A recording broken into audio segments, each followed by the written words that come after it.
غصہ کرنا۔ بارگاہ نبی صلی اللہ علیہ وآلہ وسلم میں کوئی بندہ حاضر ہوا۔ اس نے عرض کیا، میرے آقا مجھے وصیت فرمائیں۔ شہنشاہ معظم صلی اللہ علیہ وآلہ وسلم نے فرمایا، غصہ نہ کرنا۔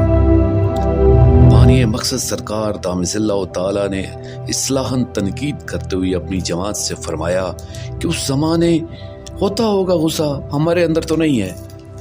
فرمایا یہ تکبر ہے رب کے سامنے، اور بڑائی اس ذات کو پسند نہیں، کیونکہ یہ اس ذات کا مقابلہ ہو جاتا ہے۔ اگر یہ کسی پہ سجدی ہے تو اس ذات پہ یہ کبریائی، یہ بڑائی، ورنہ انسان کو، غلام کو تو نہیں چاہیے کہ وہ ایسا کرے۔ جناب عیسیٰ علیہ السلام کو عرض کیا گیا تھا کہ ساری کائنات کے اندر زیادہ سنگین اور سخت چیز کون سی ہے جو برداشت کے قابل بھی نہیں ہے؟ انہوں نے فرمایا وہ غضب و جبار ہے کہ جسے کوئی چیز برداشت نہیں کر سکتی، جہنم بھی نہیں کر سکتی، اس کی تاب نہیں لا سکتی۔ عرض کیا گیا کوئی بچنے کا راستہ؟